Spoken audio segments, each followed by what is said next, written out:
Yes, sir. So, good morning to all the construction professionals and good morning the panelists, Dr. Sridevi, Dr. Lakshmi Prasad, and the speaker of the day, Dr. Kolluru V L Subramaniam, who have joined us. And this 1 week online FDP on sustainable materials and construction technologies.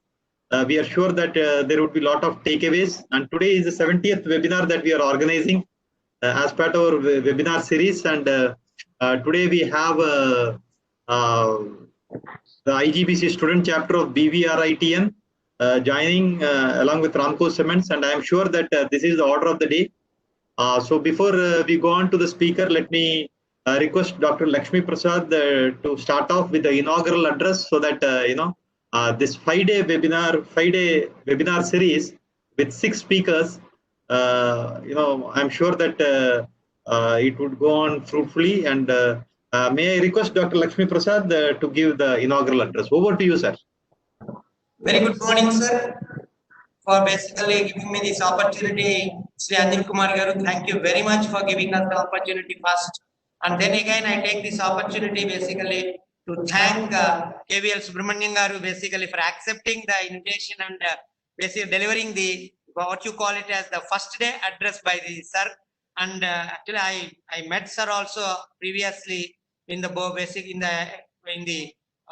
of Studies meetings at another institution in Vizag, and I know sir basically how much he has contributed to basically the sustainable concrete is something enormous, and inviting such a basically person is I really thank Ramco Group basically for choosing such an eminent professor for delivering the first day address.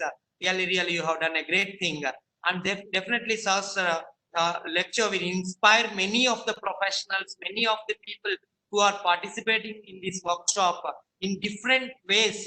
The latest technologies, the latest trends in construction, sir will be able to give all the things to, and it is not only for the industry, professional practice people, but also to the academia, how to bring these type of courses into their structure and then make the students, the coming future engineers, to really accustom to such type of environments. So in that way, today's thing is really a great opportunity for BVRIT in the sense that Ramco has taken the MOU in letter and spirit, and this is the second program Ramco is organizing with BVRIT and with the help of course, the IGBC chapter, and it go a long way in nurturing the faculty, the students, and at large the society. And before only a little bit of introduction about the institution for the sake of Dr. Professor Subramaniam Garu. Sir, BVRIT in Narsipur was established in the year 1997 by Dr. B.V. Raju Garu at that time, and Dr. B.V. Raju Garu is a pioneer basically in the cement industry, and he was the chairman of the Cement Corporation of India in those days. And once he started in the private sector, one of the top projects like Rasi Cements, he only started in the private sector at that time after coming out of the Cement Corporation of India as chairman, and then contributed to different types of construction materials in the things. And then later, his legacy has been taken over by his grandson, Sri Vishnu Raj Garu. And right now, Sri Vishnu Raj Garu is taking up several industries apart from owning the complete the Sri Vishnu Educational Society, wherein there are near 11 institutions are there spreading across the Telangana and Andhra Pradesh. In Telangana, we have 2 institutions, one in Narsipur, that was the oldest institution, and the second one is in Hyderabad, which is exclusively for women. And Dr. B.V. Raju Garu vision basically women education, women empowerment is necessary to bring them into the society. So he started the Women's Engineering College, the first Women's Engineering College in Andhra Pradesh, in combined Andhra Pradesh in 2001 in Bhimavaram, one engineering college for girls exclusively, and one co-ed college there. And later in Telangana also one women's college has come. Apart from that, the dental institution, then apart from the science institution, pharmacy institutions, both in Andhra Pradesh and Telangana, then schools at various levels, junior colleges, all except medical thing. medicine, almost all the courses right now in the we are offering in the sphere of the higher education. And coming to BVRIT in Oxford, it is unique in the sense that it basically play an important role for core branches. When everybody is shifting to apart from civil, mechanical, electrical, we do have chemical engineering, which is doing very well actually from the inception. We do have the biomedical engineering, which is also doing very well from the inception. And we do have the pharmaceutical engineering, apart from electronics and communications, then basically the computer science, IT, and all these courses. And AICT recently has data science also, they have approved it. So this is the way how the undergraduate education is spread, and overall the intake right now is approximately 1200 people students intake right now we are having, and we are offering 9 specializations in postgraduate education of all the branches except the civil engineering, which we need to offer now. Apart from civil engineering, all other disciplines we have the postgraduate education also. And majority, almost 30 to 35% of the faculty are doctoral degree holders, and rest are in that frame to go ahead basically with the doctoral program, as we strongly believe that without proper basically the doctoral degree, the teaching learning process also will not be taken into the next levels.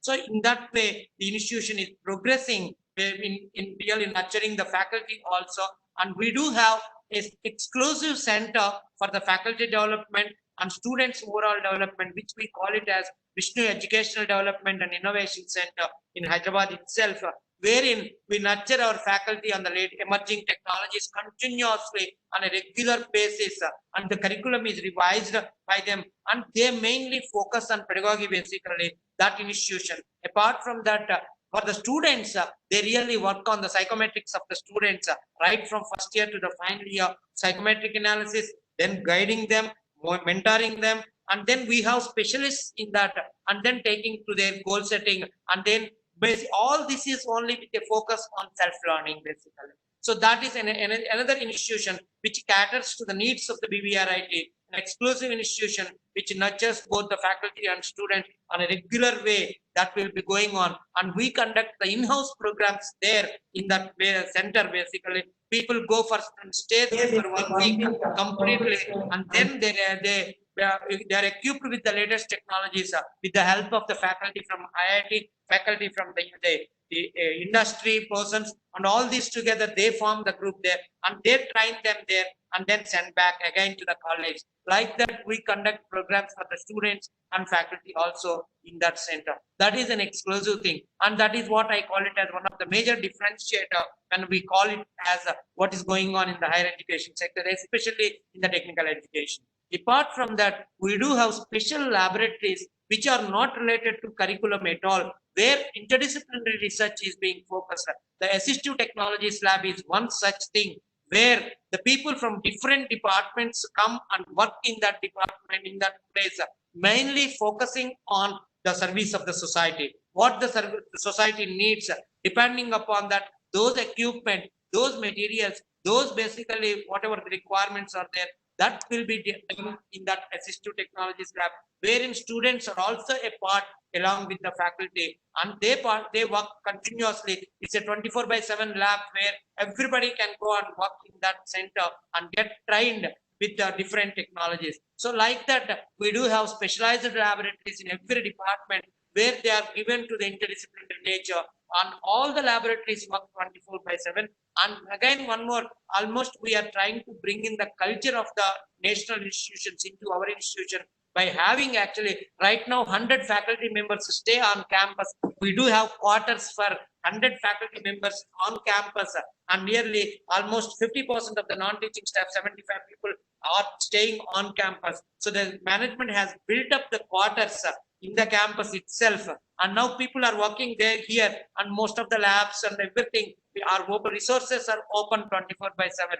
That is one of the major differentiator compared to any of the other general institutions at our level basically. So like this, the BVRIT in Nurspur is maintaining a different tradition of taking basically the societal needs into mind and working basically progressively. So that is what the BVRIT Nagpur is meant for. With this small basically about our institution, I once again thank Professor K V L Subramaniam garu for accepting the invitation and delivering the first day address. And at the same time, I thank Ramco Group for giving BVRIT Nagpur an opportunity to come to an MOU and implementing that MOU in letter and spirit from their side. And the only thing is we need to be more aggressive in taking the MOU forward and then reap the fruits of it, both for the benefit of the faculty and students. Thanks a lot. Thank you very much. Thank you, Dr. Lakshmi Prasad. Over to you, Dr. Sridevi, for giving an overview of the FDP as well as introducing the speaker of the day, Professor KV L Subramaniam. Over to you, madam. Thank you, sir. Thank you for giving me the opportunity. Good morning, one and all. Knowledge is a treasure of a wise man, and sharing it makes him a great man. In all our lives as teachers, we need that without self-development, we cannot give the best to our students. On this note, I, Sridevi, on behalf of Civil Engineering Department, BVRIT Narsapur, extends warm welcome to all the distinguished members, resource persons, faculty members across India and other parts of the globe to this 1 week FDP on sustainable construction materials and construction technologies. The main objective of this FDP is to enrich the knowledge of teaching faculty through the interaction with the experts from academics and industry. This, I am sure, will benefit all the faculty and society at large. Construction industry is a big consumer of natural resources. Concrete is one of the most widely used construction material. Portland cement, one of the major ingredients and essential ingredients of concrete, leads to emission of greenhouse gases, which is a matter of great concern. It is therefore necessary to look for solutions to produce a concrete which is sustainable. This faculty development program is focused on new and innovative ways of achieving sustainability of construction materials and technologies. For this FDP, there could not have been no other speaker to enrich and enlighten us. I am privileged to introduce Professor KVL Subramaniam, Professor of IIT Hyderabad. Professor Kolluru V L Subramaniam is currently a professor in the Department of Civil Engineering at IIT Hyderabad. Prior to joining IIT Hyderabad, he was professor and Cattle Fellow in Department of Civil Engineering at the Group School of Engineering, the City College of New York. Dr. Subramaniam obtained a BTech Civil Engineering from IIT Delhi and PhD in Structural Engineering and Materials from Northwestern University, Evanston. After graduation, Dr. Subramaniam worked as research associate at NSF Center for Advanced Cement-Based Materials. Dr. Subramaniam was awarded the Early Career Award from the National Science Foundation of USA for investigating the early age changes in cementitious materials. He received the James Instrument Award from the American Concrete Institute in 1999 for his research on non-destructive evaluation of concrete. He is the recipient of the Outstanding Young Researcher Award at the Group School of Engineering in 2006. He was the chairman, Committee 215 on Fatigue of Concrete of the ACI. In 2009, he was elected Fellow of American Concrete Institute for notable contribution in the area of fracture and fatigue of concrete. He has served on the editorial boards of Journal of Materials in Civil Engineering and the Journal of Bridge Engineering of the American Society of Civil Engineers. He is life member of Indian Concrete Institute. Professor Subramaniam is currently the Director of Center of Excellence in Sustainable Urban Development of the Ministry of Human Resource Development at IIT Hyderabad. He is the program leader for the Sustainable Development Trust in the Friendship Program of the Japan Internet.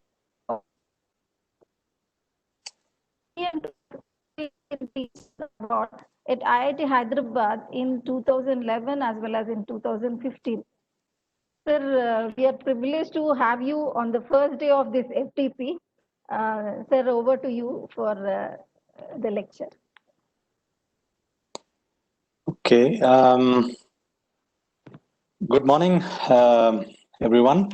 I would first like to thank BVRIT for giving me this opportunity to present at this faculty workshop. So we are interacting over a medium where we are practicing proper social distancing. So I guess the advantage of this is that we are able to reach a mass audience. We are able to get through to a lot of people, and probably as we are discussing, I think this is a sneak peek or a preview of things to come. So I think we have to get used to this new medium of communication, and we have to make best use of it. So while I'd love to be sitting across and addressing each one of you in a gathering, I think given the constraints of the requirements of social distancing, we'll go with this. Hopefully the lecture will make sense, and while I cannot make direct eye contact with a lot of you who are there, I don't even know how many are there in the audience. I'm hoping that I can reach out to you. And if you do have any questions, I would encourage you to ask them. You can drop an email to me. I'm basically at this point, I am going to basically remove my video just to save on the bandwidth so that we can save a little bit on the bandwidth. So hopefully everybody can see my presentation now. I'm in the presentation mode. Yeah, there we go. So yeah, so I request all speakers or everybody else to mute their videos. This is just to save on the bandwidth, and also to mute your mics so that there's no feedback from the mics. Right. So right, I'm talking on this topic of sustainable concrete. So that in itself is a very wide topic. And I was asked to talk on admixtures. So I thought I'll basically give you an overview of this new domain, this new frontier in concrete and cement technology, which is allowing us to push the bounds. Now, just to motivate the talk, yeah. So if you look at where we are going and specific to buildings, you look at this, it's like a bar chart if you look at it, and starting from 1930s on to where we are today, high-rise buildings, and you can see that we've gone taller and taller and taller. Now, if you look at 1930s, the tallest building was the Empire State Building, and today, of course, on record, the tallest building is Burj Khalifa in UAE. Now, as we go across the spectrum, going from right to left, we see that, of course, we've gone taller. But what's more interesting is if you actually go left of Type A 101, the buildings are primarily concrete structural systems. And that is probably much more significant than all the other advances that have taken place. So if you look at the buildings starting from Empire State all the way up to Sears Tower in Chicago, most of them were predominantly steel structural systems. And the reason for that had to do with the speed of construction, and also the erection, steel being a lighter material allowed erection at heights, and therefore it was the preferred material of choice when it came to high-rise buildings. So obviously those were the two limitations: speed and technology for taking the material up to that height. Now these have been overcome. So what you see is Burj Khalifa is basically predominantly a concrete building, which means that systems to deliver concrete at 850 meters of height have been possible now. We have technology that allows us to deliver concrete by pumping, and we can actually take it to that height. And also speed. Now we're also talking about concrete that sets faster, that basically gains strength more rapidly. So we are not stuck with the 28-day cycles. We are not stuck with the traditional formwork systems, etc., which allows us to speed up things. So both the limitations of concrete have been overcome. Now, if you combine that with the inherent advantage that concrete offers as a structural material in terms of durability, in terms of fire resistance, it is now the preferred material for high-rise construction. Now, just to give you a snapshot of what we're doing and how things are progressing, this is the some statistics. Now, if you look at the new super tall buildings, if you look at the 100 tallest buildings in the world, 59 of these are in Asia and 23 are in Middle East. So that only leaves 18 in the rest of the world. So in terms of statistics, it's very, very encouraging. And that means that most of the modern developments are now happening in Asia, in South Asia. This is where all the action is. So basically, for once now, South Asia and Asia is leading the charge in terms of technology development. If you look at Dubai, 93% of the new super tallest buildings have concrete building systems. And just to give you an idea that the tallest building in the world that's currently coming up, the Jeddah Tower, which is going to be 1 kilometer tall, is basically entirely a concrete structural system. So therefore, concrete has come a long way, and Asia is leading the charge. Just to show you the bar chart where we're talking about the materials used in construction 1930s that you see on the left-hand side is basically 98% of the tall building stock was steel. As you come to the right, you see the stock of steel is decreasing. And more you see concrete, which is the maroon or the red. And then you see the composite construction. So basically concrete, steel, composite structures and concrete are now the preferred materials of choice when it comes to high-rise buildings. And this, of course, we are talking about the tall and the super tall buildings. Now, this has become possible because of advances. We are now able to produce concretes that are very strong, concretes which are pumpable. Of course, affordability, one cannot beat concrete, and the construction techniques that are now available that really allow us to speed up the construction. And therefore, this is concrete has come to the forefront in terms of material of choice for building systems. So what is this material and what about its usage? Now, of course, this is a very cliched statement where people would have heard this at different fora. And that is, in terms of material usage, it is second only to water, and the per capita consumption for every human being on this planet is about 2 tons per year. So it's a material that is used in a large quantity. So in terms of construction material, not just for buildings, but in terms of infrastructure, in terms of our roads and port bridges, if you combine the total utilization in all these applications, you cannot replace concrete. So this is where we stand. But of course, we can't make concrete without cement. And so if you talk about cement, and there was some mention of this in the morning, cement basically is a material that is the primary ingredient that goes into making concrete. And if you look at the cement production, the past, present, and the future, this is the graph that shows how much cement that we have been producing or currently producing and what we need to produce in the future to sustain our growth. So if you look at the red, that is China. Now, the Chinese dragon is basically peaking its production requirement in 2020 around now. And now we see a tapering off of the cement requirement in China because they have already put most of their infrastructure in place.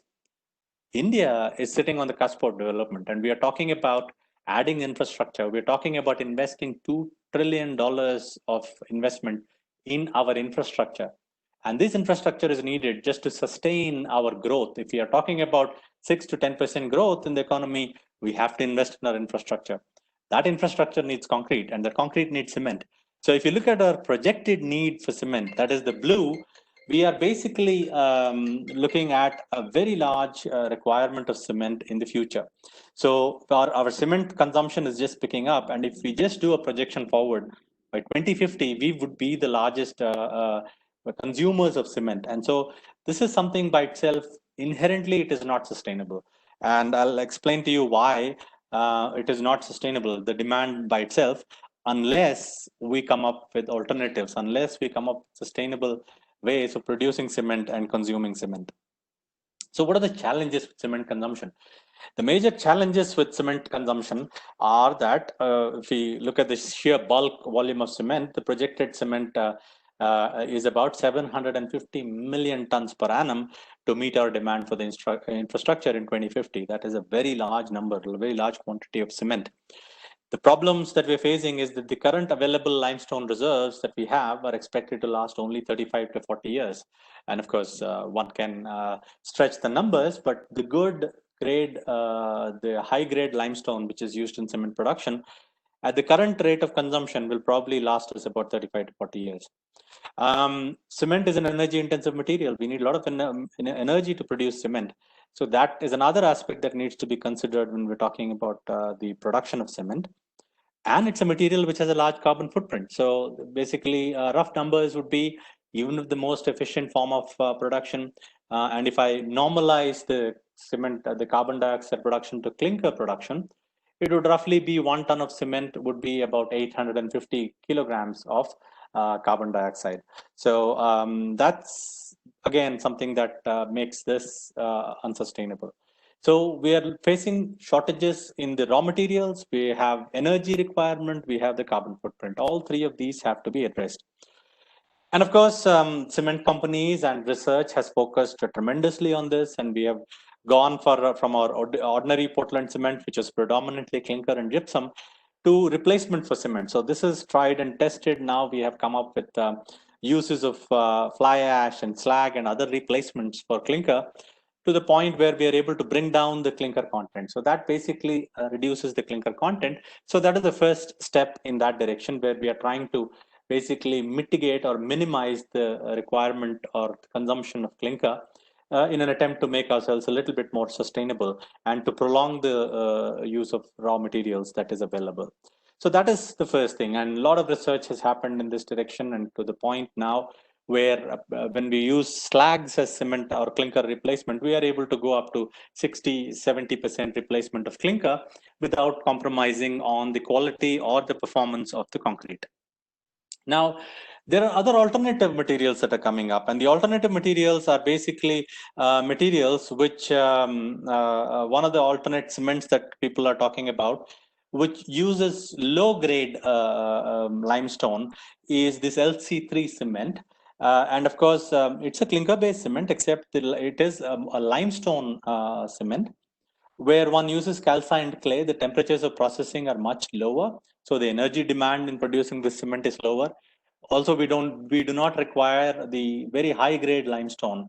So basically that also allows us to use the lower grade limestone and also lower grade clay. So this is another step in the direction where we are starting to look for alternate materials just to make the cement production more sustainable, and looking for an alternate binders. Now there are other alternate binders which are non-clinker based. So basically these are cements which do not follow the same chemistry as our Portland cement, which are now broadly being classified as alkali activated materials. We start with a waste material, it could be fly ash or it is slag, and we alkali activate it. So we actually mix it with an alkali activator, and what we get is a cement-like material. Basically, they are broadly called geopolymers, although one should be careful that geopolymers are basically what we get when we use low calcium materials as the feed. But if we use high calcium materials like slag, then basically we get alkali activated slags. And these materials are basically pound per pound for every measure as good as what we get with the ordinary Portland cement. So these are all alternate developments where we're looking at minimizing the clinker content, looking at alternate materials, looking at waste material utilization, just in an attempt to make the cement and the concrete more sustainable. Now, what are the challenges in construction? Now, this basically is something that leads us into the use of admixtures, and that has to do with limitations that is imposed in construction. Now, most of the construction, one of the biggest advantages of concrete is that we're able to form it on site.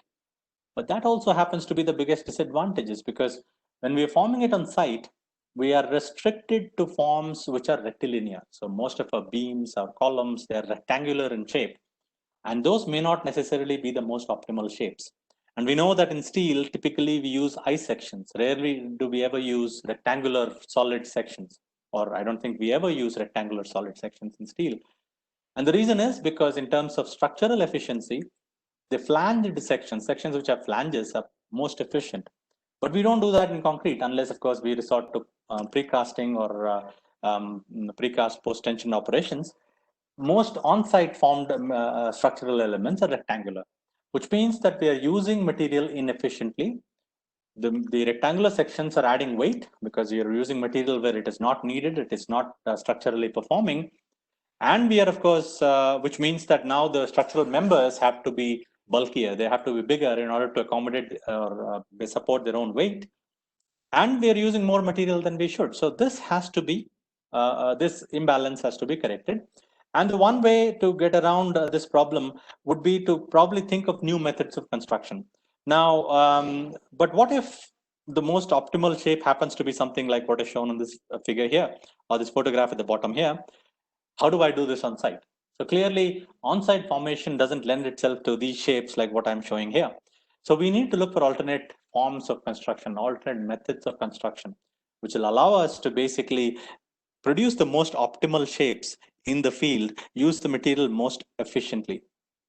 Now, the other challenges that we have with concrete construction, and I kind of alluded to this, is building faster has become the norm now. We are required to deliver structures faster, and which means that the on-site forming itself now is becoming a big drawback, where basically it slows down construction because I have to get the form work on site, I have to assemble it. The form work cycle time is a finite amount of time that goes into assembling the form work. Reinforcement has to be laid and tied. All that, of course, requires even skilled labor. So this is a very slow process, and we need to overcome this whole process of on-site formation where everything is linked to form work, and look for something that is form-free. And so look at form-free construction. So that is basically what we are looking at in terms of making concrete more responsive, and therefore delivering structures that are optimal. So where are we headed with the concrete construction in the future? So one of the first fundamental things is to make concrete responsive to the requirement. And under there, we have two basic requirements. One is to tailor the delivery and placement. I want concrete that performs the way I want it to perform while it is being placed on site. And once it hardens, it should give me the long-term performance. It should give a long-term performance, which basically makes the structure durable. Now, if I have durable structures, then the need for replacement goes down. So if the structures last longer and longer, then the repair cost goes down, my need to replace them goes down, which means that basically I'm heading towards more sustainable use of the structures.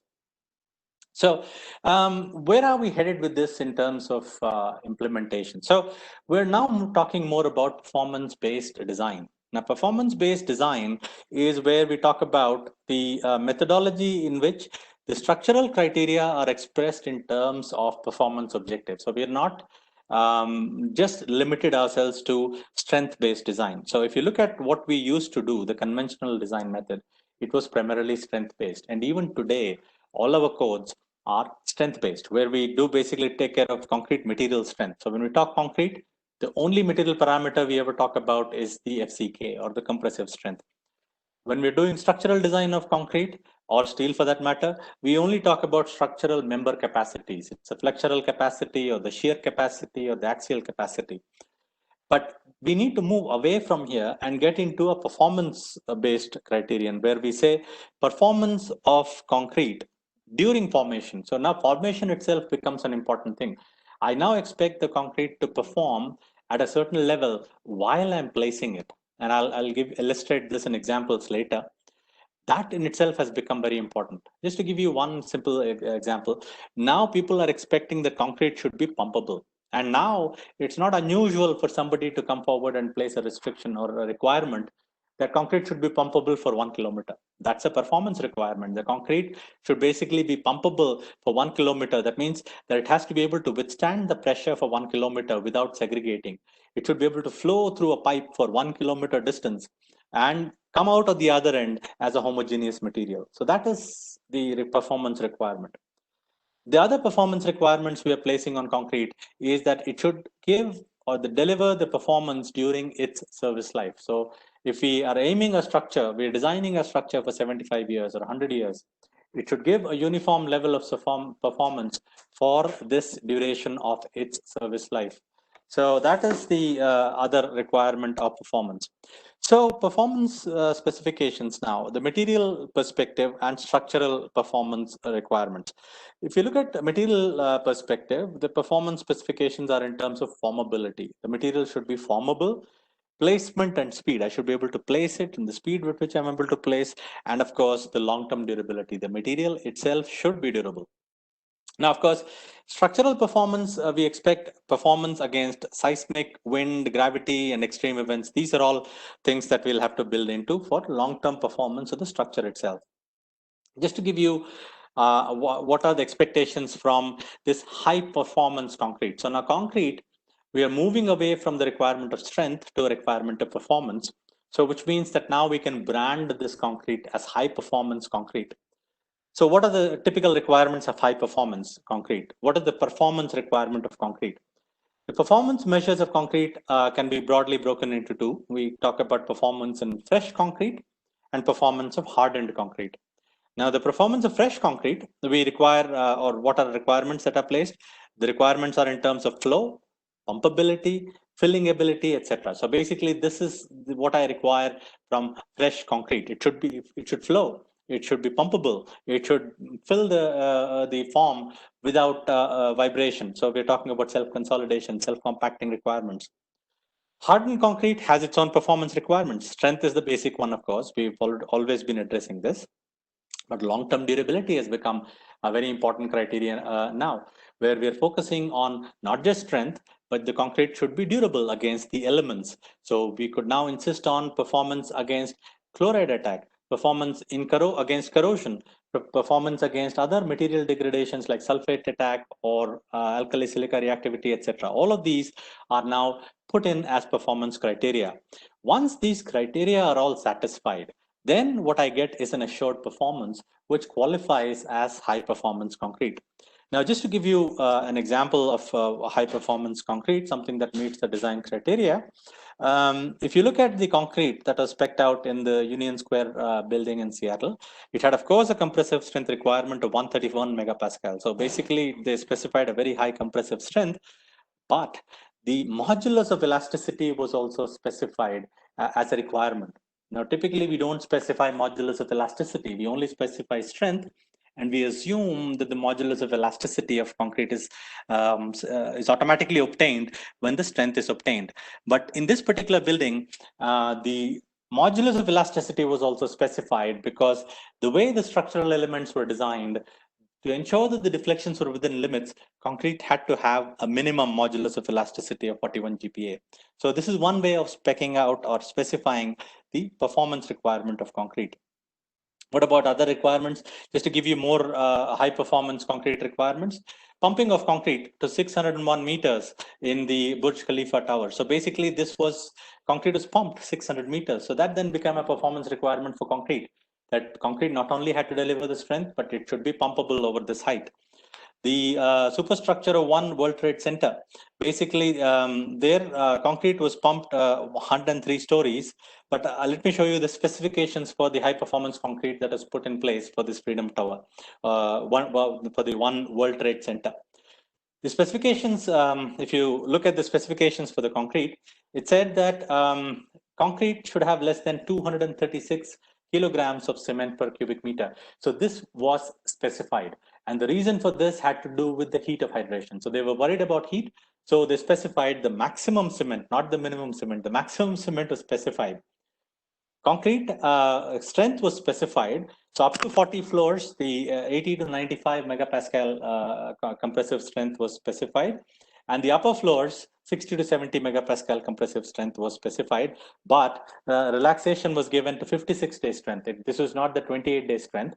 And the reason being that the structure is not going to, or the columns on the lower level don't get loaded before 56 days. So there's no point on insisting that the strength has to be gained rapidly. And the reason this relaxation was given was because if you want to achieve strength very high, then you have to use higher cement content, which basically would then pump up the heat. So there's some relaxation given on the strength. The other performance requirements that was specified were, of course, the slump that was specified. Concrete had to be pumpable for at least 15 floors. If the 95 megapascal concrete mix had to be pumpable for 15 floors, and the 80 megapascal concrete had to be pumpable for 40 floors. Now, this is a performance, or these are performance requirements on fresh concrete. This was specified. So the person who delivered concrete had to ensure that the 80 megapascal concrete was pumpable for 80 floors. The maximum heat of hydration was also specified. So the maximum heat of hydration was specified at 70 degrees Celsius. This is for the raft that was put in place. Now, with these specifications, the the person who delivers the concrete has to meet the specifications with the performance requirements. So this is where we are headed with now specifying concrete and the performance requirements of concrete. So that is where the fresh concrete goes. Now, what about requirements in service? So there are a whole list of standard test methods that are typically used, and the standard test methods, we have, of course, the mechanical behavior where we use the ASTM or the BIS standard methods for strength. But the standard methods for long-term durability measures are also important. So if you look at ensuring that the concrete is durable in service, we have to ensure that all these performance criteria are also satisfied, which includes low permeability, low chloride penetration, high resistivity, low absorption, resistance to sulfate and chemical attacks. So these are all things that now have to be specified, and the criteria for each of these or against each of these has to be specified. Now, which criteria to choose would depend upon the actual use of the structure. So if it's a concrete that's being placed in a marine environment, the low diffusion coefficient, high resistivity, low chloride penetration would become important. So we select the criteria that we need depending upon the use of the structure. And these are now being specified for the concrete that has to be delivered.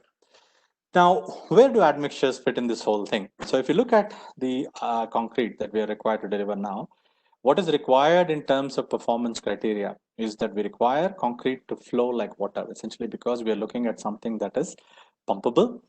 We want concrete to set on demand. That is, we want concrete to set when we want it. We don't want concrete to be setting while it is in a pressurized state. We don't want concrete to be setting while it is in the truck. We don't want it to be setting while it is being pumped. We want it to set after it's been placed. We want concrete to gain strength rapidly. So we want concrete that basically does gain strength rapidly so that we can do a faster form cycle time. We want concrete to be durable to infinity. I mean, that is an ideal situation, but that is a requirement now. That's what we are aiming, or this is our ideal concrete. We want the concrete to look like new without maintenance. So we want concrete, once it's been placed, it's been finished, it should remove the formwork, it should look like a stone, and it should basically have a nice form finish throughout its life. And of course, all this has to be done at a low cost. So whatever I do, cost becomes the overriding concern. So this is now what we are looking for in our concrete. This is the ideal concrete that everybody is now trying to develop. These are what we are trying to now look in terms of performance for concrete. The fundamental point here is that if I look at my basic combinatorics, the way we are taught concrete, in fact, when I was a student, 136 and 124 concretes were in vogue, and that's what we did concrete mix design. Now, of course, things have developed quite a bit, and as codes with the mixed designs are a little bit more sophisticated, where we use volumetric based methods for design of concrete mixtures. But if you look at the basic combinatorics that I have, it's cement, water, aggregate. If I combine them, no matter how hard I try to play with the mixture compositions by varying the mass proportions of these, I cannot hit all the boxes. I cannot tick all the boxes. I cannot make sure that I satisfy all these criteria that I need to provide in terms of my ideal concrete. How do I do this? That's where admixtures come in. So I cannot achieve all of these properties using only a basic combination of cement, aggregate, and water the way we do concrete, no matter how hard I try, unless I use admixtures. So these admixtures have now become more and more popular, and they have become more and more relevant. So basically now, what kind of admixtures do we have? So basically, the way we look at admixtures is we look at admixtures as enablers of performance. So these are basically additives that we're adding so that we can enhance the performance and make sure we tick all the boxes that I showed you in the previous slide. So what enablement or what do I expect in performance? First is fresh concrete. I need rheology control. I should be able to control the flow of concrete, the flow property of concrete, and to some extent, even the set behavior of concrete.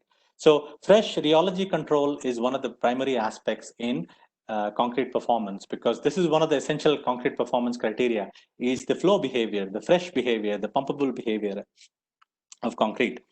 Then comes the performance enablement for mature concrete. Here, of course, strength is something that we have addressed over the past several decades, but durability, this has now come to the fore.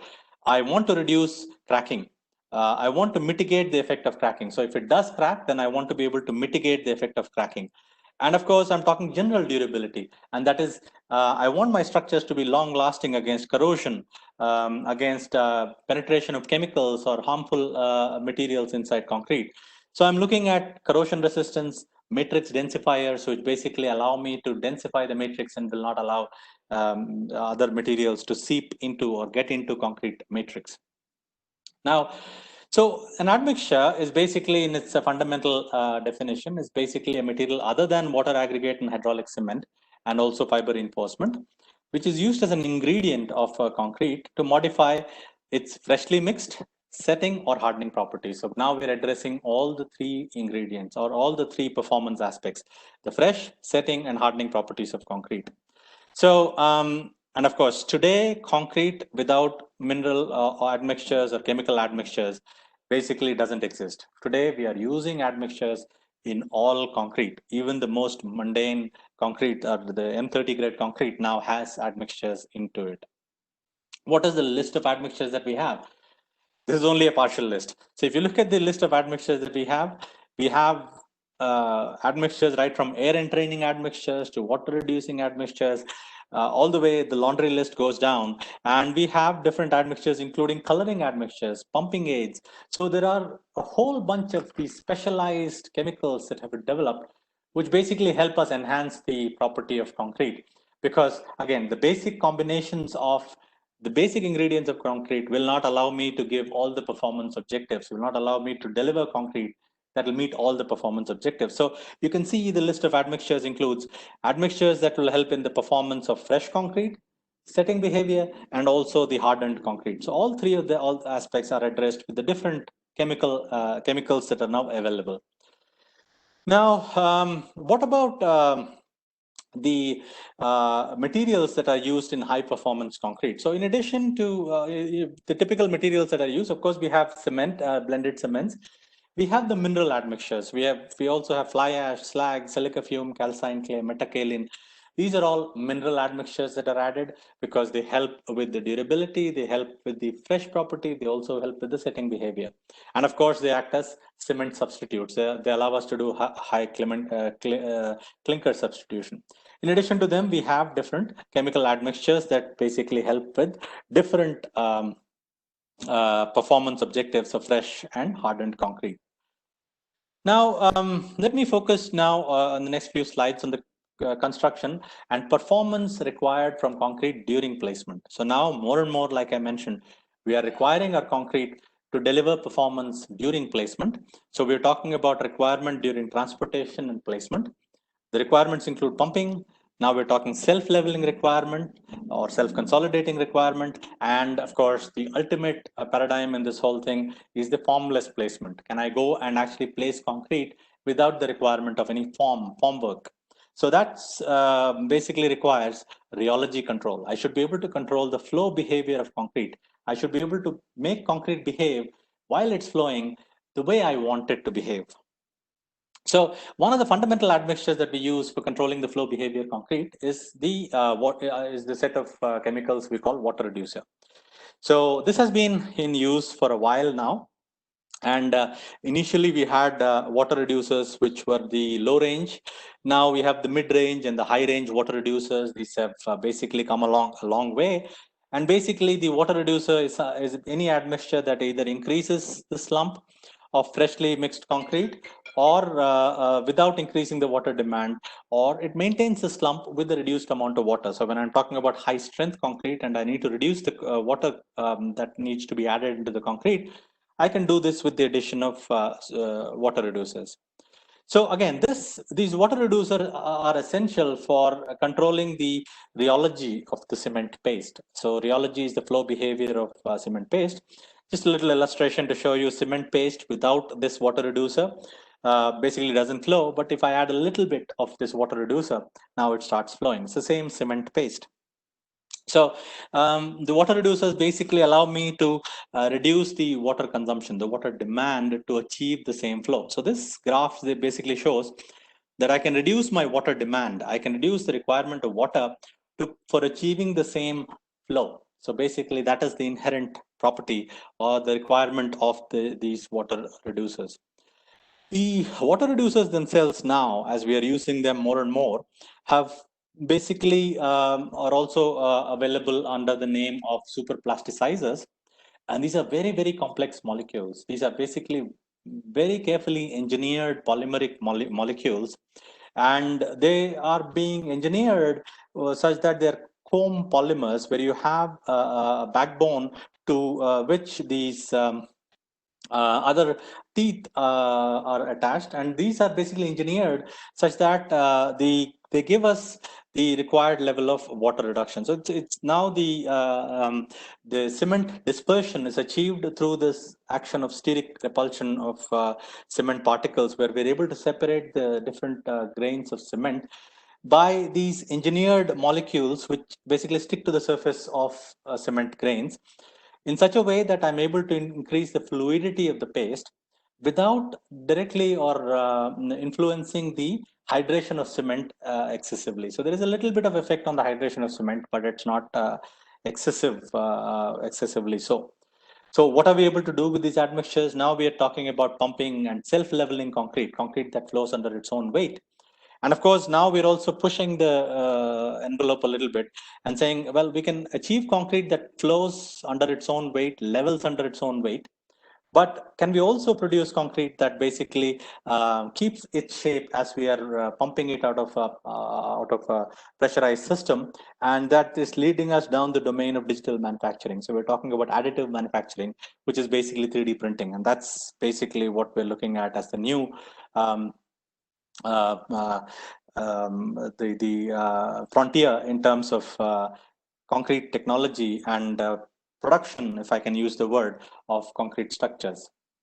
So a little bit about this self-consolidating concrete, and the whole need for self-consolidating concrete was realized that if you make concrete a high slump concrete, and that's how traditionally we were taught concrete, was to make concrete flow more, you simply make it more, have a higher slump.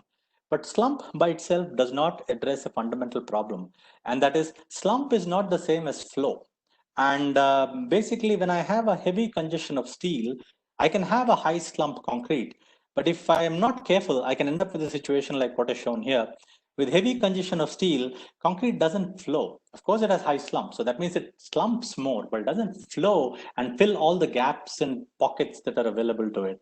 And when you remove the formwork, what you're left with is basically a girder where concrete has not penetrated into areas of high steel congestion. Now, of course, this, if you're a good contractor, what you would do is you'll simply plaster it over and you'll put the girder to use. But then you have embedded a big source of problem in terms of durability of the structure itself. The structural capacity of the girder is compromised. A far more shocking example is this is a cast in situ pile. And oftentimes when we're talking about cast in situ piles, we lower the formwork, the steel, into a pit. Basically, it's a long pit that's excavated. We lower the steel formwork and we pour concrete from the top. And we have no idea how concrete penetrates into the hole and whether it penetrates between the steel or not. This is a case of a pile that was exhumed. It was basically pulled out of the ground. And you can see that the concrete basically got stuck between the openings of the steel mesh. Basically, concrete was trying to flow through the openings of the steel mesh, but it got stuck. It could not basically flow through. This was high slump concrete. So basically, the whole point is we need to have concrete that flows, not just slumps. So that then led people to basically look at the material level challenge. And the material level challenge is that the concrete should be able to flow. It should be able to flow like water. Now, one of the biggest challenges there is the minute I start making concrete more fluid, and the way we do it traditionally is to add water. And the minute I add water, the density of the paste goes down. And if the density of the paste goes down, the aggregates aggregate. So the aggregate would all settle down. And what would happen is that the water and the paste would move separate. The aggregate would basically stay behind, and you don't get homogeneous concrete. So what I want is to modify the definition of flow, where I say it has to flow as a homogeneous material. And the only way that is possible is by engineering the material. We really need to think about the material. And that led us down the philosophy of self-consolidating concrete. And there it was realized that one had to look at concepts like packing. One has to look at packing of aggregate in order to make sure that we are able to get this homogeneous material.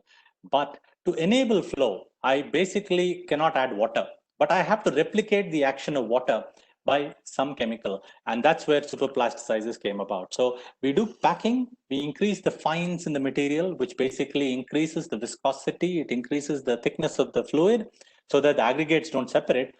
But to make it flow, then we need this chemical that basically gets the whole thing flowing. And that's where the superplasticizers came into being. So with that, then self-consolidating concrete has now become very common. We are now able to source this self-compacting or self-consolidating concrete from ready-mix plants. Mixed designs are now readily available.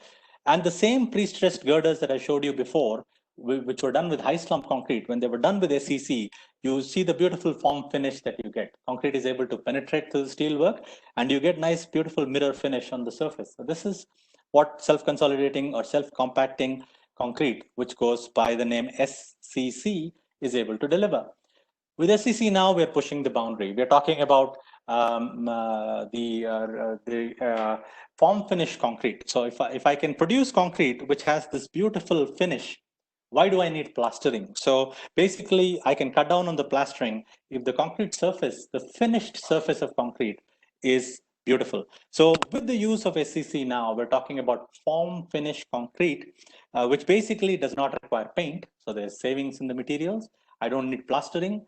And basically, it reduces my maintenance cost because it keeps the surface finish looking beautiful in the long term. I don't need to repaint or paint the surface.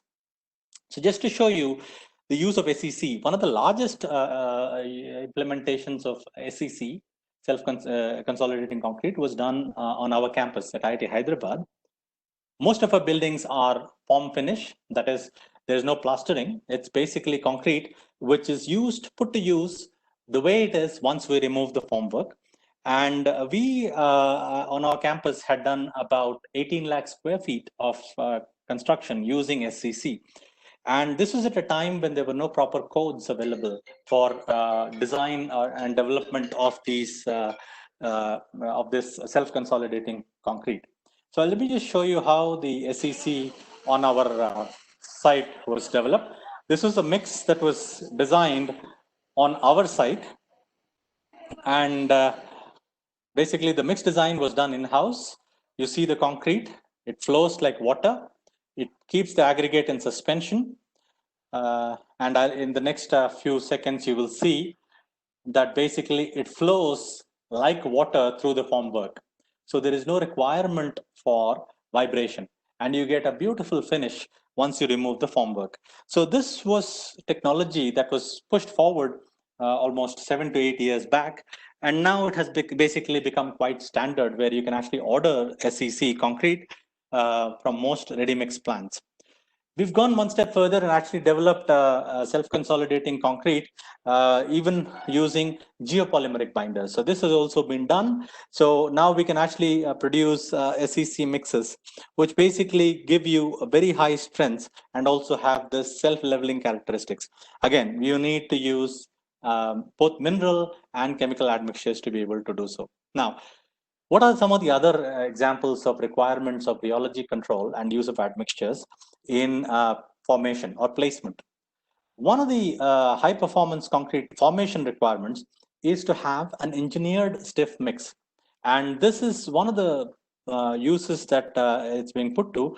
And basically, this is the way that now concrete pavements are being made. This is basically concrete which is very stiff. That means it's almost like it's like a zero slump concrete, which is required to retain its shape. So if you look at it, concrete is basically being placed, and as the machine moves forward, the concrete pavement basically is formed. So basically it's a concrete paver that is extruding in one sense the concrete pavement, and as it's moving along, a ready-made concrete is pavement is formed behind it. Now this requires rheology control. You need concrete which is stiff. It should flow, of course, through the machine, but once it comes out, it should keep its shape. So this is basically an advanced step of what we call pavement quality grade concrete or pavement quality concrete. And the way we achieve this is by using water reducers, a lot of microfines in the concrete, and using some retarders in the mix. So some bouquet of admixtures is needed to deliver this stiff performance from the concrete immediately after it is vibrated and consolidated in shape. Now, the zero slump concrete, shape retention concrete, is also used a lot in precasting applications. So, if you look at the precasting applications, and if you look at the pre-stressed hollow core slabs, those are basically the hollow cores, the hollow core or the voids that you see here. These are basically extruded as the concrete paver machine moves forward. The concrete is placed with those holes in place. So the concrete has to be stiff enough to keep these shapes from collapsing. So now that is a special requirement of concrete, where it is now the requirement of concrete during placement. And the only way we can deliver this fresh performance of concrete is again using water reducers. Water reducers are required because we need a very stiff mix, but which means we cut back on the water, play around with the packing, but still it should be able to flow through the nozzle, and immediately it should be able to keep its shape once it is compacted and consolidated. We need microfines because packing is very important in this, and we need retarders because we don't want the whole thing to be setting in the barrel. So this is, again, an application where admixtures are used to produce the fresh concrete performance that's required. Now, going to the next step. So this is basically the fresh concrete requirements in terms of pumpability, in terms of self-consolidating requirements, in terms of specialized applications. But what are we looking forward to? What we're looking forward to now is the 3D printing. We're looking at 3D printing as the new direction in which we want to take our construction technology. How do I produce 3D printable concrete? Now, the best way I can illustrate this is using toothpaste. So when we have a toothpaste and when we squeeze the toothpaste, basically I have the toothpaste flowing out of the nozzle. And once it comes out of the nozzle, it keeps its shape. And that's what I want to be able to engineer. I want to be able to engineer a concrete that stays in a fluid state while I'm squeezing the tube. It should be able to flow through the nozzle, and immediately after coming out of the nozzle, it should be able to retain its shape. So that requires tremendous amount of engineering of the rheology itself, that it should be able to flow under pressure, come to rest, and immediately retain its shape. And basically, it should be able to flow without segregation. So when I'm pressuring it, when I'm squeezing the tube, the aggregate, the paste, everything should flow in a uniform manner. I should not have segregation in that pressurized state. So we need to borrow, and this rheology control has already been done because we have been using toothpaste for decades. So we need to bring in that aspect of rheology control. And what people don't realize is that the flow behavior of toothpaste doesn't happen by accident. There is a good amount of rheology that goes into to produce toothpaste with the required flow behavior. So we need to bring in that rheology aspect into our construction technology.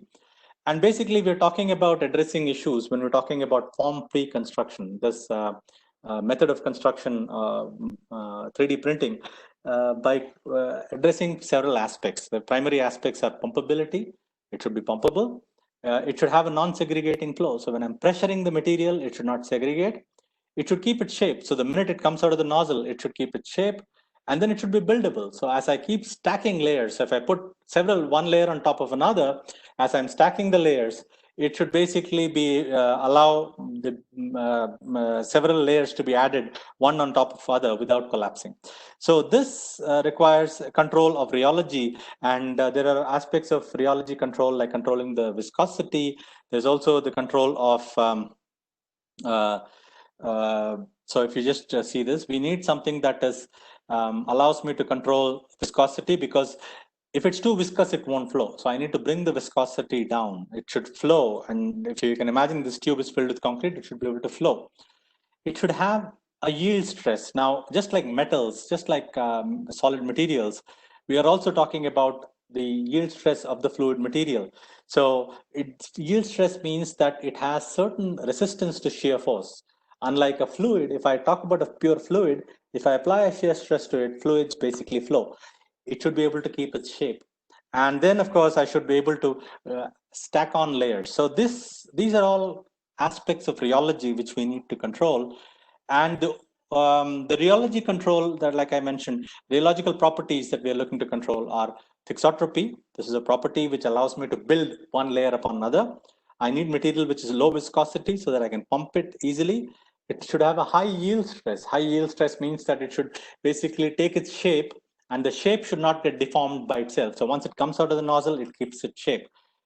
And the only way that I can achieve this complex control of rheology is by an admixture cocktail. So we are now looking at a combination of admixtures. We're using water reducers, nano and microfines, retarders, clays are also being used, nano clays. So by using a mixture of all these, we are able to now get materials which pass through a nozzle and which allow me to build multiple layers and create a structure. So just to show you how 3D printing has become reality, this is a structure that was printed when our Prime Minister visited Singapore. They basically gave a demonstration of a printed house. And just to show you that layer upon layer, complex structures can be printed. So basically you can see in this printing video here, the layers at the bottom have been printed.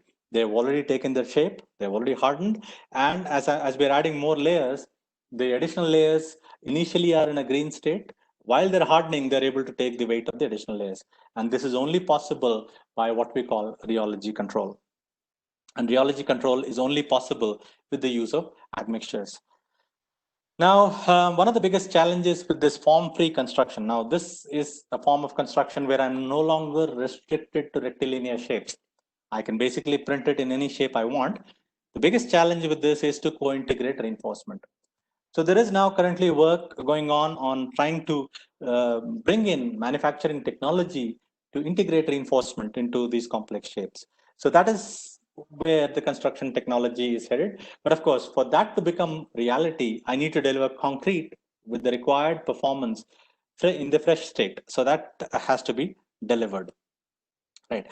So now coming to concrete, which has high flow characteristics. So now we are using concretes which are highly flowable, self-compacting, self-consolidating concretes, SCC. Typically, these concretes are achieved using high quantity of fines. That is, in order for me to make it highly flowable, we use a lot of fines in the concrete. And whenever we have high fine content in the concrete, of course, I get high flow. I get nice sharp corners, shapes are beautifully retained once I remove the formwork. But the high fine content also induces high shrinkage in the material. So basically, I'm just showing you an example of a retaining wall which cracked during construction. And this basically, there's no loading on the wall, so it is not a load-induced crack. It cracked by itself, and it cracked because of shrinkage. And you can see it's a through crack because water can get in. Now it's a matter of time, steel starts corroding and the entire structure basically becomes non-usable. So some more examples of shrinkage cracking in SCC, because SCC has high fines content. If it's used in slabs, invariably it tends to crack. And typically these are through cracks which water gets into. So again, this is another high performance concrete deck, which was basically produced using a densified microstructure for mitigating fluoride ion penetration. So basically there was a high use of microsilica, which cut down on fluoride ion ingress into the material. So the mineral admixture in the form of silica film is used, but whenever I densify the microstructure, I increase the shrinkage and potential for cracking. And you can see the bridge deck has basically very wide cracks, and these cracks were formed within 6 months of casting. Now, just to we did the investigation on this bridge deck. So we took some cores on this bridge deck, core through healthy areas and core through the crack. So if I look at cores 1, 2, 5, and 6, these are cores that are taken through the non-cracked part of the bridge deck. We tested them for compressive and tensile strength, and we found that the tensile and the compressive strength were quite adequate. The quality was very uniform across the bridge deck. The compressive strength was around 40 megapascal, the tensile strength was 5 megapascal, so that was adequate. Then we tested these, when we tested these cores in the lab, this is the tension test, the Brazilian tension test of a healthy core. We found that the crack went through the aggregate. So basically, when I did the split tension test of a healthy core from the bridge deck, you see that all the aggregate are ruptured in the Brazilian tension test. The other thing you notice is the blackish or the dark gray color of the matrix, and that's because of the silica fume.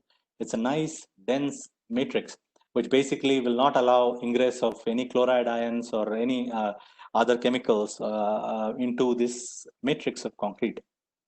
Now, but here is the photograph of the core that we took through the cracked area.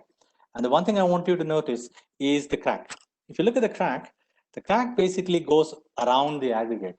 You can see the crack nicely goes all the way around all the aggregate, which suggests that the cracks that are formed in the bridge deck were formed at an age when the matrix was weaker than the aggregate. Because from the previous result, we found that when I test mature concrete, the core that came from the healthy part of the deck, the crack went through the aggregate, which means in mature concrete, the matrix is stronger than the aggregate.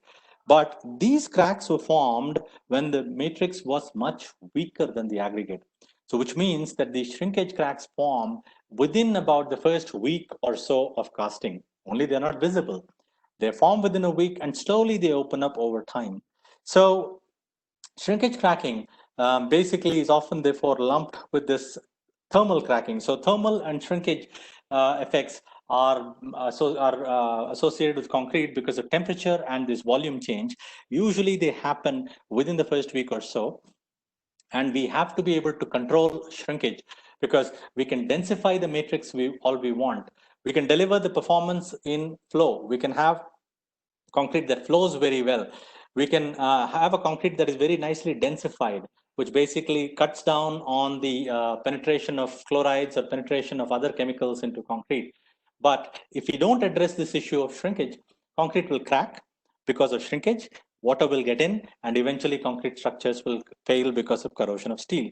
So the effects of shrinkage need to be mitigated.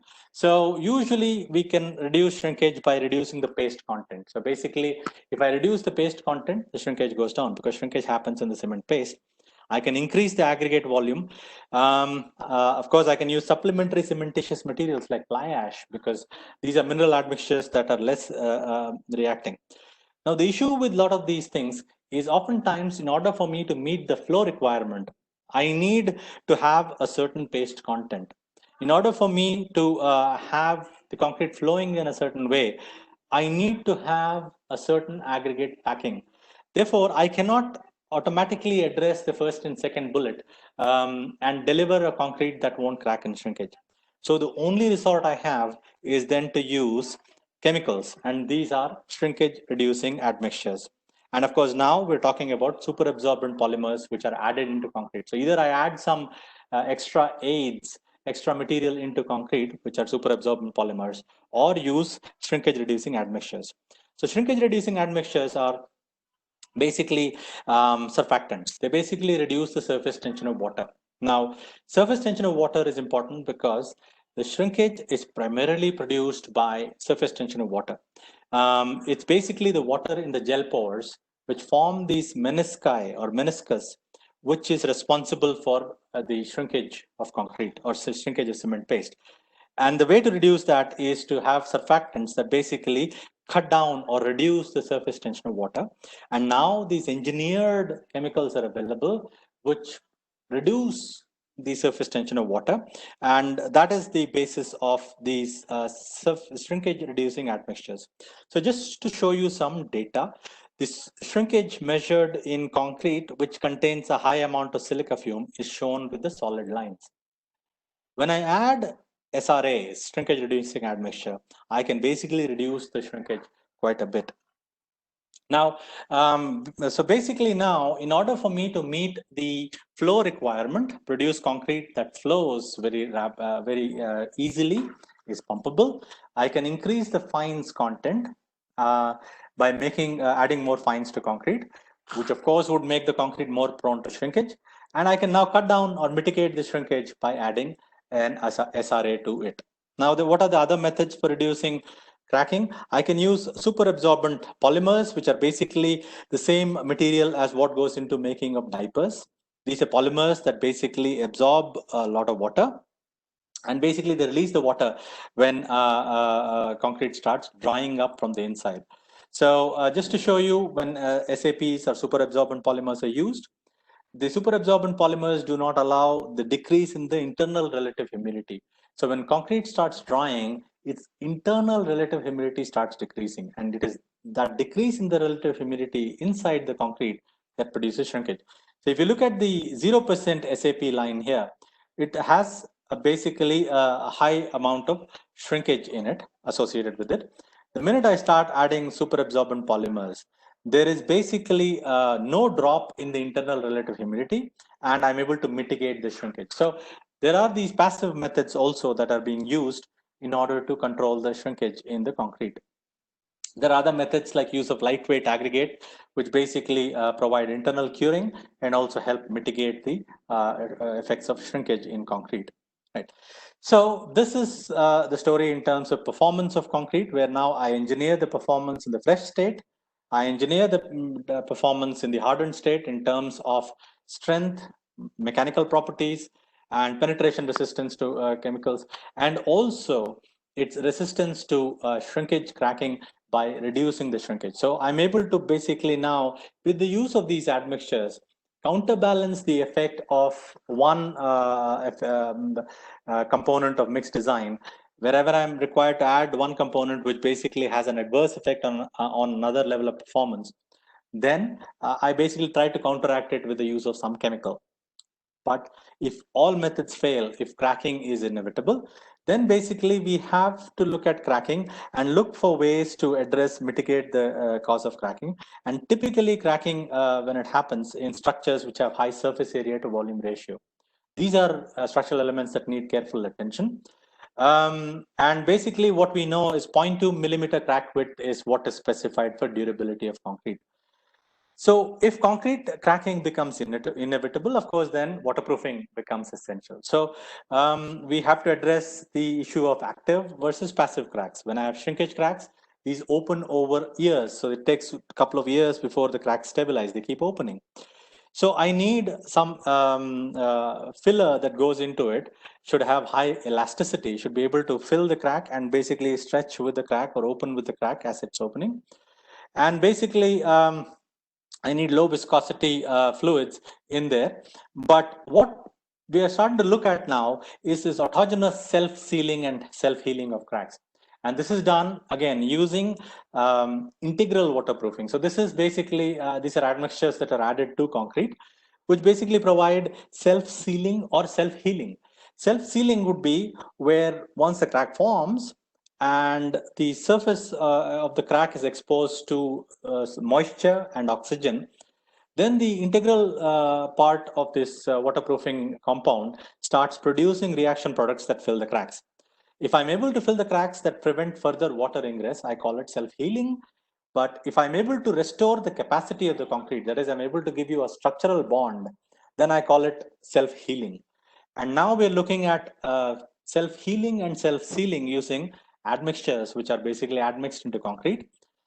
Integral waterproofing is already available in chemical form that can now be mixed with concrete.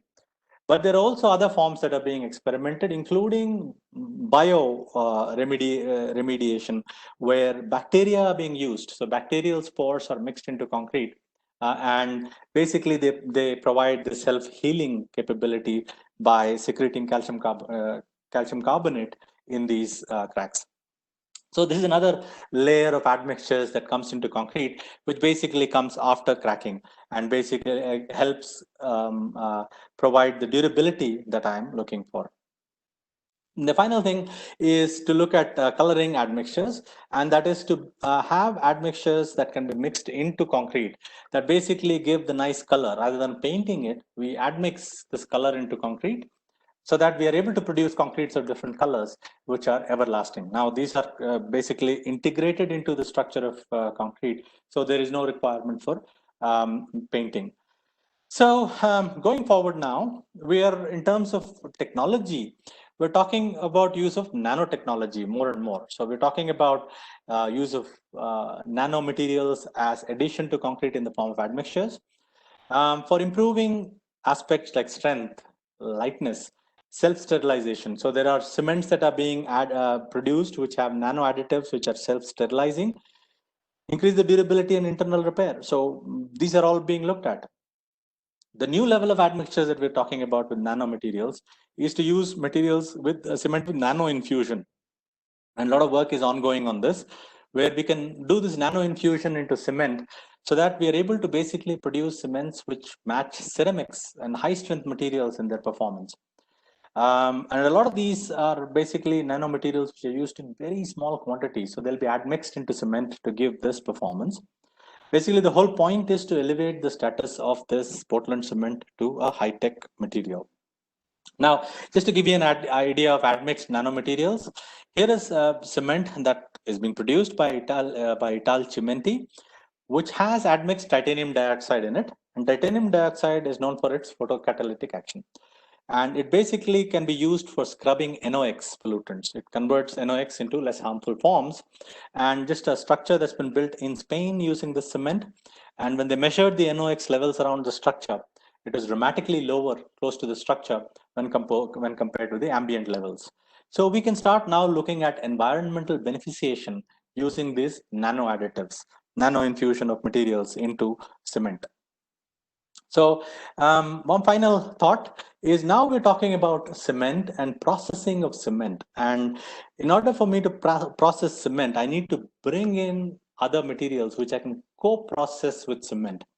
And one example of cement being co-processed with polymers. So cement which is cross-linked with polymers to produce a material which can give me a tensile strength of 200 megapascal. That goes by the name of macro defect-free cement. This is an example, a car which was actually produced with a chassis which is made of this cement-based material. This car was used in a race in Australia. It's a transcontinental race where one races from one shore to the other shore of Australia in a solar power car. Except in this case, the car had a chassis which was basically made of this cement-based material, which is cement co-processed with a polymer. So now we're talking about cement in terms of processing and processing it with admixtures and these nano additives to deliver performance and go to very high level performance. We're talking about concretes where we're talking about micro concreting, where we basically produce concrete that is required for adequately required to meet our demand. So we only place concrete and do a micro control where within the batch we can start doing variations of the performance and the quality of concrete as it's coming out. One final thing I want to leave you with is so far what we've seen is we add materials to concrete, and these materials are expected to alter the behavior of concrete as passive participants. Now we are getting into an area of research what we like to call active control. So we have these additives into concrete which basically react to external stimuli, and external stimulus can be in the form of a magnetic field or an electric field. And we can use this to produce the desired change in the behavior. One example, of course, is vibration. And when we have concrete, when we vibrate, the external stimulus is a mechanical vibration, which induces flow in concrete. So it basically makes concrete flow. We use it for compaction. We use it for finishing. Something similar, except now we are looking at magnetic intervention using materials which basically behave fluid-like when there is no magnetic field. But the minute we turn on a magnetic field, it starts behaving in a solid-like manner. So this would basically give me set on demand. I can control the setting of the material. And using this, then I can start looking at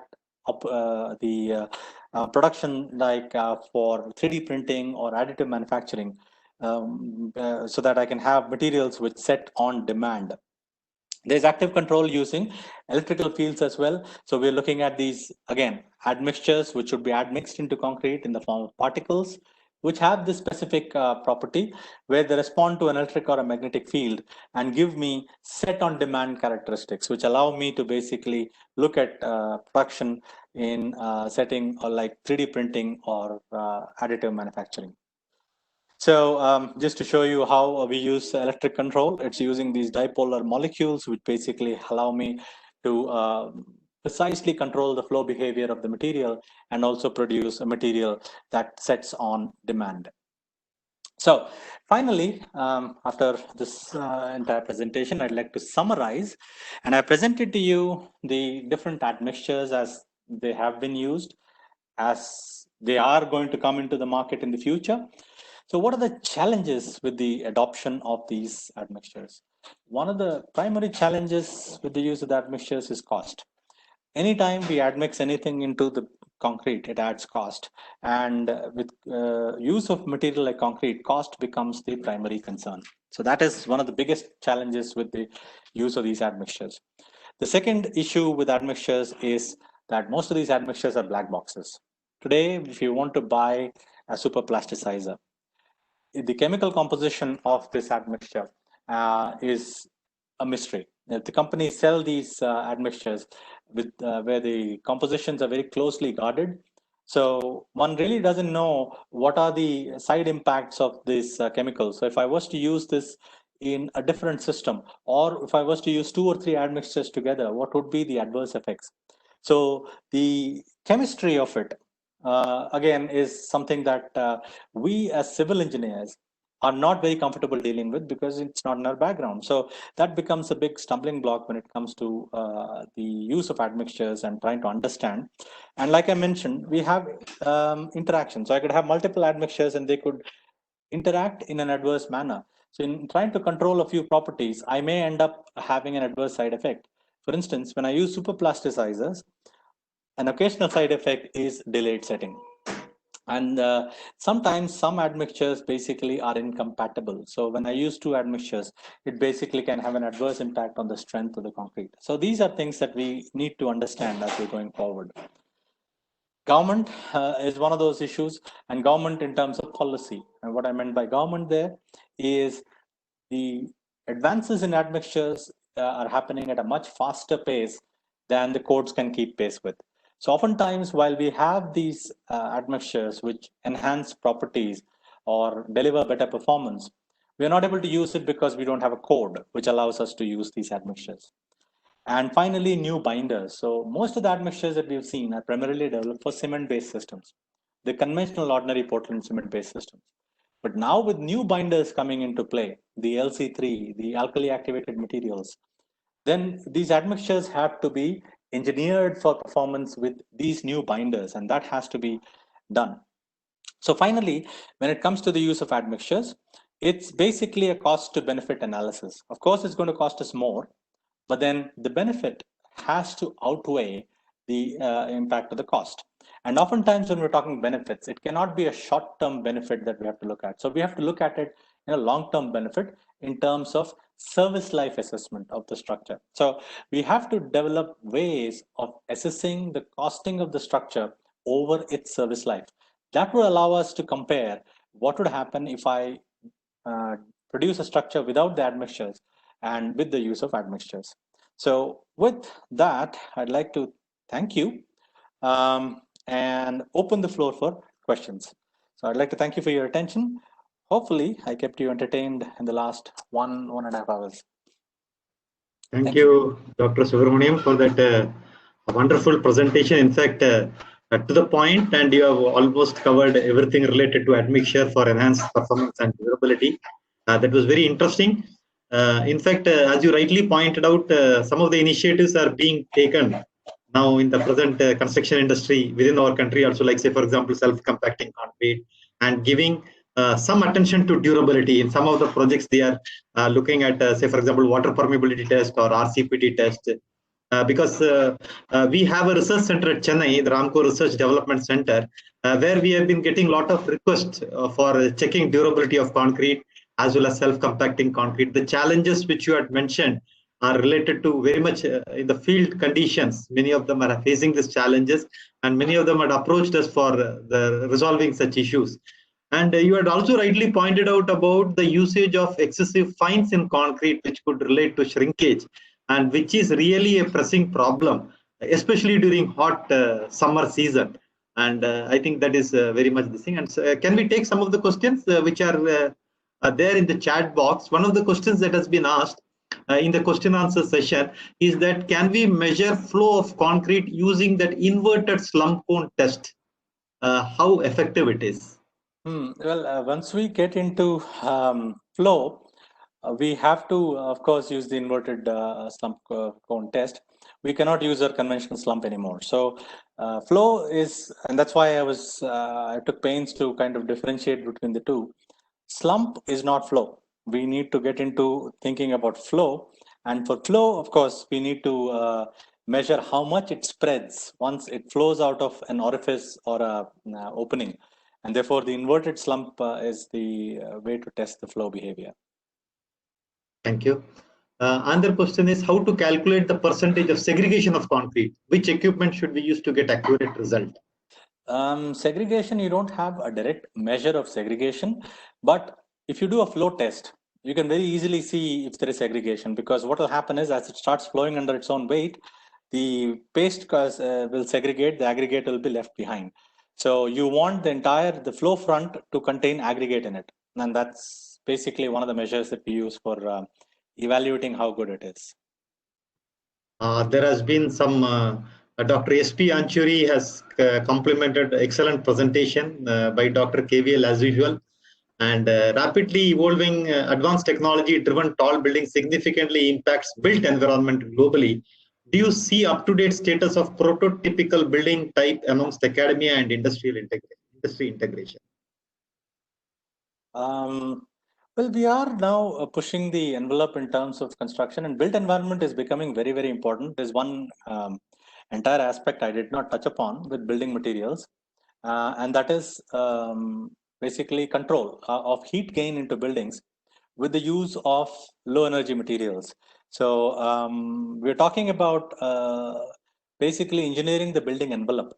The building envelope basically includes building materials which conventionally have used brick masonry. Now we are replacing them with materials like AAC blockwork and better materials which basically have very low thermal conductivity, which basically enhance the built environment in the sense that now the heat gains from the surroundings are lowered. So in terms of my energy cost, the energy cost for operating, the operating energy cost goes down because the heat gains are less. I need to spend less energy in cooling the building down. So overall, it's a net gain. So now engineered materials have been developed, which basically allow us to lower the heat gains in the building through the building envelope. So that is one of the aspects that, of course, I think we are giving a lot of importance to. And built environment, of course, also now, I mean, I know Dr. Anchuri's question coming from an architectural point of view is to basically provide the aesthetic look of a natural environment. And from that point of view, I think concrete resembles a rock. So we are able to come and give you the natural feel, and it can be shaped in different forms. So if you're able to do a form-free construction, we can basically beautifully engineer the built environment with natural shapes, which would basically be much more livable and aesthetically very pleasing. Again, a question by Dr. S.P. Anchuri. What are recent advances evolved in new structural systems due to high performance concrete now being available? Can you throw some light on comparative life cycle period of concrete versus steel buildings? If you look at the different structural systems, I mean, structural systems are more or less are evolving parallel to the material development. So the structural systems that allow us to go tall or reach heights are basically improvements on the traditional construction structural systems that we already had. So The shell wall, the core shear wall systems have developed now, where we are able to basically develop these core walls, have structural wall systems, which or integrated structural wall systems, which basically give us the structural performance that we want. But now we're able to deliver concrete that basically can be placed at the height. So at 800 meters, 1 kilometer above the ground, we're able to produce or deliver concrete at that height. So that is the biggest advancement.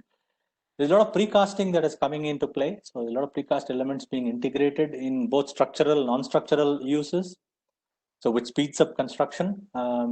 Then in terms of performance of steel and concrete, I think concrete, we know in terms of service life, in terms of life cycle, it gives you a much higher life without any question about it.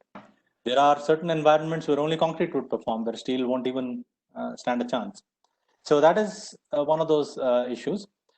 The drawbacks of steel, which were previously, the drawbacks of concrete previously were, of course, the speed and formability. And those have now been addressed. So that allows concrete to be adopted more and more in high-rise construction. Before I go further, let me just ask you permission. How many more questions can you take? There are 3 or 4 questions more. No, that's fine. We'll go through 3 or 4. Okay, fine. One question is that in India, what are alternative material for aggregate in self-compacting concrete that are widely used? Aggregate is actually a very good question, because I think in India, we have aggregate shortage right now in different forms. So fine aggregate has disappeared, as sand is no longer available. In peninsular India, it's not available, in fact.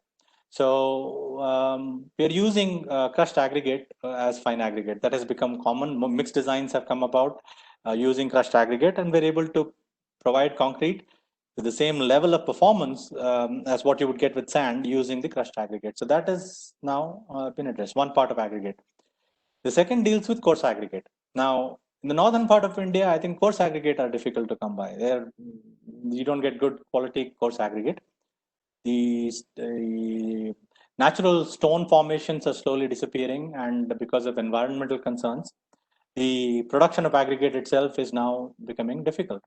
So yes, we have to start looking at artificial aggregate, and there is work being done on the use of production of artificial aggregate. Sintered fly ash aggregate are now commercially available. Then recycled concrete aggregate, I think that is even allowed in the code now. I think it's now allowed up to 30% by weight of natural aggregate. So these are ways by which other aggregate are finding their way into concrete production. But of course, producing concrete now for performance with these other aggregate is challenging. So that has to be addressed. So when we use recycled concrete aggregate, there is a reduction in strength. So now we need to play around with the mixed design, bring in more admixtures to deliver the same level of performance with these aggregates. And that now has to be, of course, done in a very systematic manner. Another question is regarding, as you mentioned in your presentation, regarding the usage of more than one admixtures. So how can we select admixture if we need to change more than one property of concrete if we do not know the adverse effect? Yeah. Is there any method to identify these admixture combinations? No, unfortunately, that is one of those problems, and therefore I listed it as a challenge. And that is, we don't know before we use them. So, and part of it has to do with the way these admixtures are being produced. They are being produced like the companies that manufacture them deliberately don't give out all the details about the chemical makeup of these admixtures. And oftentimes we ourselves don't know the chemistry of the interaction between these admixtures. So unfortunately, there is no one good test or one good way of determining it, but for trying it. So we have to evaluate it, use these admixtures to see if we get the beneficial effect, and see what are the any other adverse effects that may come up with the use of combined admixtures.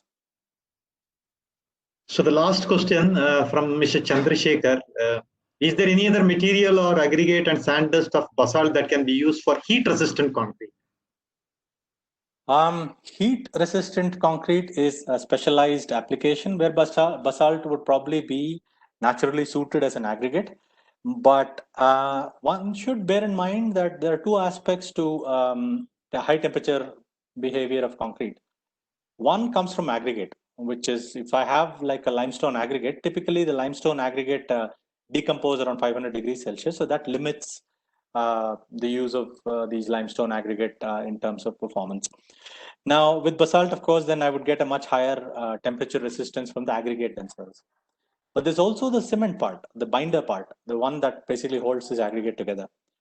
Cement itself undergoes chemical changes beyond a certain temperature. So while I may be able to gain something with the use of maybe basalt aggregate, I have to address the issue of cement also as to how do cements behave, or hardened cement paste, how does it behave at high temperature?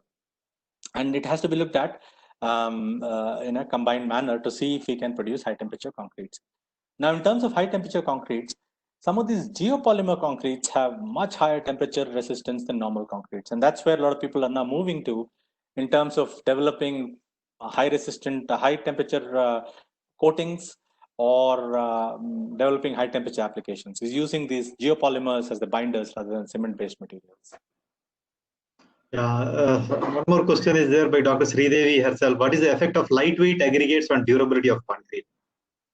Lightweight aggregates basically are being used, most of them are being used primarily for shrinkage mitigation, because these essentially absorb water, so they're being used to provide internal curing and reduce shrinkage, but they do have an adverse effect on strength. So because these are less strong aggregate, so they're usually used in a blended form. That is, we don't use 100% recycled aggregate, they're used blended with normal aggregate.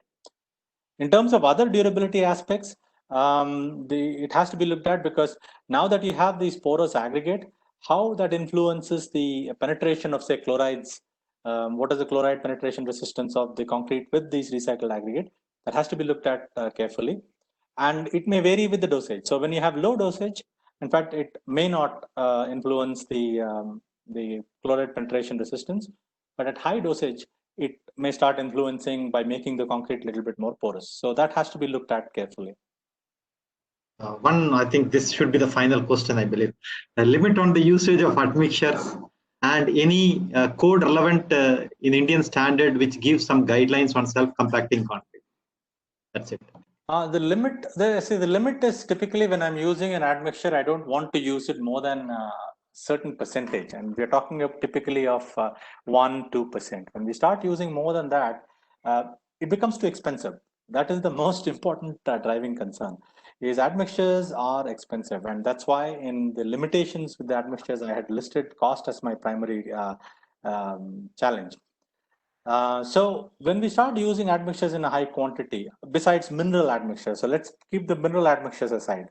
The mineral admixtures would be fly ash, slag. These are typically used in higher percentage dosages as clinker replacement. But when I'm talking chemical admixtures, typically we don't use more than 1-2%. And if it starts going beyond that, it becomes uneconomical. So at that point of time, we should start looking at alternatives. So maybe look at different types of admixtures. So to give you an example, when it comes to super plasticizers, we have the PCE based, the SNF based. So sometimes some cements don't work with PCE based admixtures. There are some cements, I don't want to take names. And certain cements don't work with certain admixtures, although they claim to be PCE based. So something about the composition of the cement does not work with the specific composition of the PCE based admixture. So we may have to look at different types of or different admixtures from different sources to see which would work, because this is also a form of incompatibility. Some cements are not compatible with some admixtures, so we have to find those and try and identify those, and if there is an incompatibility, try for alternate sources of admixtures so that we can keep our usage of the admixture itself low. Regarding the Indian standard code for self-compacting concrete, now we have the standard formulation for self-consolidating concrete. Now that's available. So we can now yes, 10262 also gives a guideline. Has a guideline, so it's available. So in fact, it just came out 1 or 2 years back, and so it's now available. The basic guidelines is available. The 10262 draws heavily from the FNARC guidelines, which basically is the European draft document, which has been used for almost 20 years. Most of us have used that for developing our SEC mixes. Thank you so much, Dr. Subramaniam, for that free flow presentation like self-compacting concrete. I'm sure that this would have made a deep impression on the minds of the construction professionals, similar to what we talk about durability, which ultimately I am sure that it will lead to sustainability. Sure. So you have taken a lot of pains, in fact, a lot of efforts to prepare this presentation, which was evident from the way you presented it. And we are really very grateful to you for having spared your time with us and for having given this presentation, which was really very interesting. And I am sure that there would be a number of takeaways in today's webinar. So thank you so much, and for sparing your time. And I would also like to thank the principal of BVRIT, Dr. Lakshmi Prasad, and the HOD Civil Engineering, Dr. Sridevi, for having taken up their time for the inaugural session. I'm sure that we at Ramco Cements would also take, we have been doing a number of initiatives, and this would further add on to pursue our endeavor to ensure that our customers also follow sustainable practices. And I'm sure that that would be nice. This kind of webinars would go a long way in implementing the practices, because that is very important. So any closing remarks from your side before we sign off from the webinar, Dr. Subramaniam? No, I think thank you for the excellent questions. It always is encouraging when we get questions from people who've been attending our presentation. But yes, it was actually fun for me to put together a presentation on this topic. I'm glad it came together well. So, but if any one of you has any further questions or would like to interact further, please do send me an email. I'd be happy to interact with you. Surely, we will compile the questions and would be sending an email to you. Thank you so much for that. Stay safe, and wishing you all the best. And thanking all the construction professionals for logging in and sparing their time. Thank you so much. So we sign off from today's webinar, and we meet tomorrow at 11 a.m. again for the next series of it. Thank you. Okay.